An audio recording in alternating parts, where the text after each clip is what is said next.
Será que vale a pena gastar um dinheiro, ir no IMAX para assistir 2 horas e 53 de A Odisseia, de Christopher Nolan?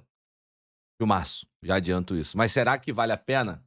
Será que vale a pena você sair de casa para isso? Enfim, vou tentar responder um pouco do que eu achei da minha experiência indo ver a Odisseia.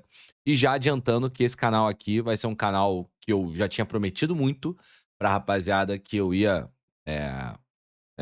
eu ia criar, que eu ia dar um pouquinho mais de valor, que é um canal pra falar e fazer coisas que não tenham nada a ver com futebol. Falar de filme, falar de série que eu tô assistindo, falar de restaurante que eu fui, falar de, sei lá, qualquer coisa, de coisas que eu gosto, jogar videogame, vem aí GTA, vem aí Zelda, Ocarina of Time, enfim. Então é um canal pra outras coisas, sem a mesma frequência lá do canal WB, mas com coisas que eu gosto bastante, beleza?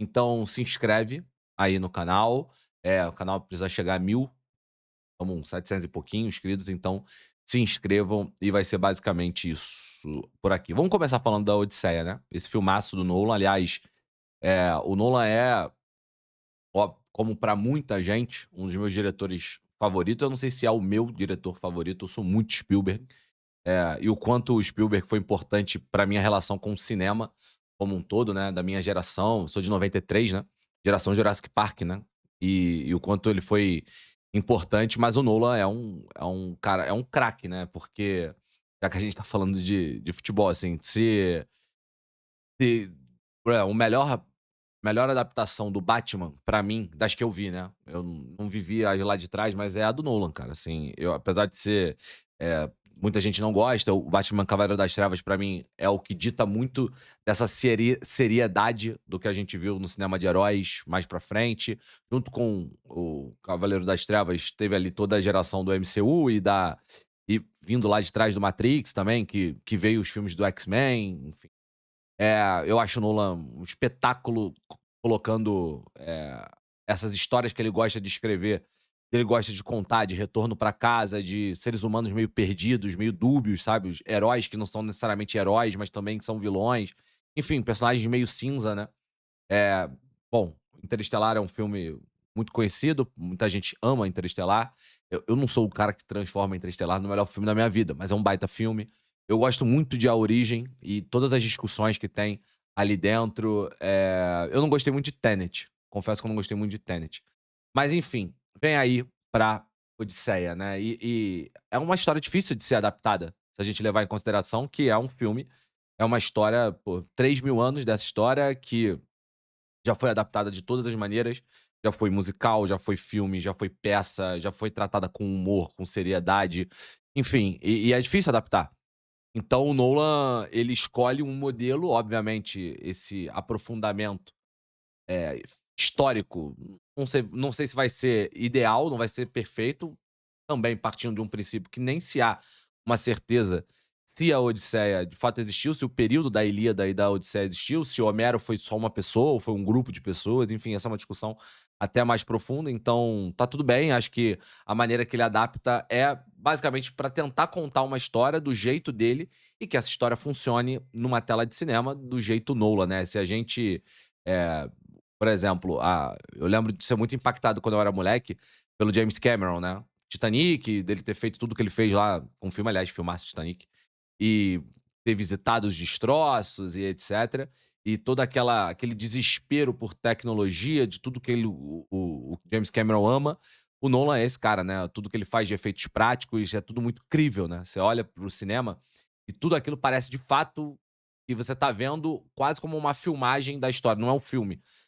Eu acho que essa é a grande capacidade que o Nolan tem em todos os filmes dele, que é, você vai para o cinema e em algum momento do filme você se desconecta de que aquilo é um filme e parece que você tá vendo a história acontecer na sua frente. Isso é algo muito positivo, cara, quando você trata da Odisseia, assim, principalmente porque é a história das histórias aqui do Ocidente, né.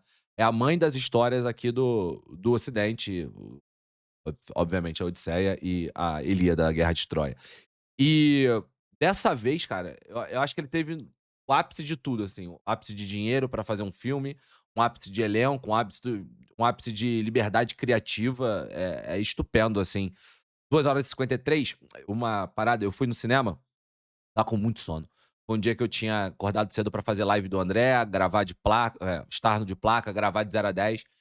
E aí eu falei pra Andressa, falei: "Fudeu, cara, tô com muito sono, eu não vou resistir até o", eu falei pra ela: "O cavalo, se eu conseguia resistir até a hora que o cavalo entrar, lá ele, até a hora que o cavalo entrar em Troia, pra mim já tá de ótimo tamanho". Acabei ficando acordadíssimo o filme inteiro, ligado, é muito bem feito, tem um ritmo muito bom, a montagem é estupenda, a trilha sonora também é muito boa, é do sueco lá, o como é que é o nome dele?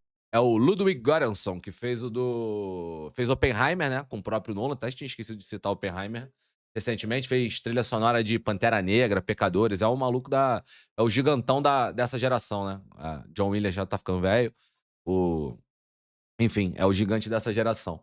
E o elenco é sacanagem, né, você tem como o trio principal ali, você tem o Matt Damon, que já tinha feito Interestelar com o Nolan, você tem a Anne Hathaway, que já tinha feito Batman com o Nolan e Interestelar também, né, ela faz Interestelar.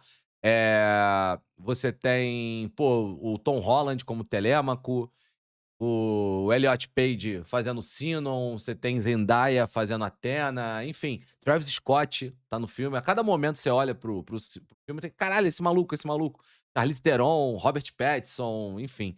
É um elenco, é sacanagem o elenco mesmo da Odisseia. E eu acho que é muito crível tudo o que é contado ali, é uma história que é muito fácil de se conectar, né, é um pai, um marido que se perde pelo meio do caminho e tenta voltar pra casa e passa por um monte de provações, um monte de medos, um monte de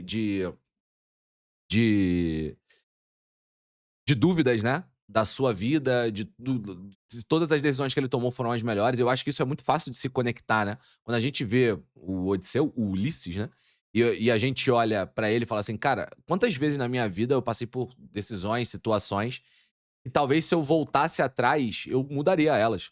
Tranquilamente, eu não tenho eu acho que a pessoa que fala: "Ah, eu não mudaria nada na minha vida", ela não pensa sobre si.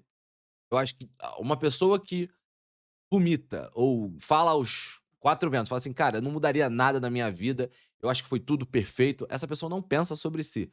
E se a pessoa até possa dizer: "Olha, eu não mudaria nada, porque eu sei que todos os meus erros me levaram até onde eu estou hoje. Sou uma pessoa extremamente evoluída e algo muito legal". Não é algo que é comum, muito bonito que seja esse pensamento, às vezes é um pensamento até da boca para fora, e não a realidade, mas é muito bonito, porque no fim a gente se arrepende de coisas, né. Eu acho que faz parte da maturidade você se arrepender de coisas que você fez, você falou, dar passos atrás, e eu acho que a história do Odisseu é muito bonita, tem uma conversa dele com a com a Anne Hathaway, né, que é a Penélope, que fala muito sobre isso. "Cara, se eu soubesse isso aqui que eu fiz, mudaria tudo", e aí, bom, você conhece a história da Odisseia, não tem muito spoiler com relação a isso, ele teria dado passos atrás. Mas é muito bonito, eu acho que a única coisa, e aí eu já te adianto, assim, vale muito ir ver no cinema. É um filme que deve ser ótimo ver em casa, se você tiver uma estrutura boa também, mas no cinema eu não fui em IMAX ver o filme, e achei muito bom, assim, excelente e vale a pena ir no cinema, inclusive a gente tá querendo rever agora no IMAX, a gente foi numa sala que se chama XD, da Cinemark, que ela é quase um IMAX, mas não é um IMAX, a gente tá querendo ir na sala IMAX, que também não é a principal sala IMAX do mundo, porque o Nolan filmou isso numas câmeras lá de IMAX, acho que é 70 mm, que só tem 50 salas no mundo que vão mostrar perfeitamente o que foi gravado, mas beleza, não tem muito pra onde fugir. Eu nem sou capaz de perceber grande diferença, mas vale muito ir no cinema, porque é muito legal. O grande ponto, talvez, desse filme é que alguns personagens, tirando o Odisseu, a Penélope, o Telêmaco, é difícil, o Antinos, por exemplo, que é o antagonista dessa história, que é o Robert Pattinson, é difícil você criar sentimentos por essas pessoas. Sentimentos positivos e negativos, porque o Nolan, historicamente, não é um cara que faz, não tem uma gama de personagens que você se apaixona por eles, ou não. Tem alguns muito bons, por exemplo, o Batman, o Coringa do Heath Ledger. Você tem, eu esqueci o nome dele, cara, mas o Matthew McConaughey lá que faz no Interestelar. O Cooper lá em Interestelar, o Matthew McConaughey. Você tem o Cobel, né, que é o do Leonardo DiCaprio em A Origem. Você sempre tem nos protagonistas, caras que você vai se conectar ou, no máximo, alguém ali muito perto. Mas o resto, Por exemplo, por isso que eu gosto tanto do Spielberg. Ele consegue fazer você se conectar, ter muito mais, proximidade e alma na relação com vários dos personagens que estão em tela, sejam eles protagonistas ou não. Acho que a única coisa que eu acho um pouquinho pior desse filme, mas pra mim é um filmaço, é clássico automático, assim, é a adaptação definitiva, pelo menos até o momento. No então não é definitiva, né, é é é a adaptação mais, vamos usar definitiva porque ela é muito forte, né, mas talvez que se fique mais clássica da Odisseia, automaticamente é muito bem feito. E, ao mesmo tempo, é um filme que vai marcar o cinema de 2026, não tenho dúvida que no Oscar vai ganhar Oscar de fotografia ou vai brigar por Oscar de fotografia, vai brigar por Oscar de trilha sonora, mixagem, enfim. A gente vai ter que olhar também para os atores, né, não duvido que talvez a algum desses atores seja indicado, não sei se o Matt Damon seria esse cara, mas, por exemplo, muito tá se falando da Samantha Morton, né, que faz a Circe, né, que inclusive, pra quem lembra de Minority Report, a Samantha Morton estava lá, monstra sagrada. Mas enfim, não duvidaria que nos atores e talvez até no Nolan fossem indicados. É o Nolan que ganhou recentemente por Oppenheimer. Mas fato é, cara, é um filmaço que valeu a pena demais ter ido ao cinema, não me arrependo. As salas estavam lotadas, eu corri pra ir pro cinema e não me arrependo nenhuma vírgula. Tem filmes que você pode ver esse ano, você pode dar preferência. Por exemplo, fui ver Toy Story. Toy Story não precisa ver no cinema. Eu fui porque eu amo, adoro cinema, a gente tem uma cultura de ir ao cinema. Mas eu acredito que A Odisseia vale muito a pena você ir ver no cinema pela escala que o filme tem e pela conexão que esse filme faz você ter com ele. Beleza? Eu vou desenvolvendo melhor isso aqui, não é uma coisa que eu sou muito especialista em falar de filmes, séries e tal. Já fiz isso em outros momentos, mas eu vou melhorando isso aqui, vão dando dicas do que vocês acham que eu tenho que fazer e etcétera. Só a única coisa que eu não prometo é edição, porque aí eu não quero transformar esse segundo canal em trabalho. Quero deixar esse canal aqui, como hobby, pra vocês que querem conhecer um pouquinho mais de mim, das coisas que eu gosto e etcétera. Beleza? Tamo junto, valeu, não esquece, pô, esse canal aqui precisa ainda mais do teu like. É nóis.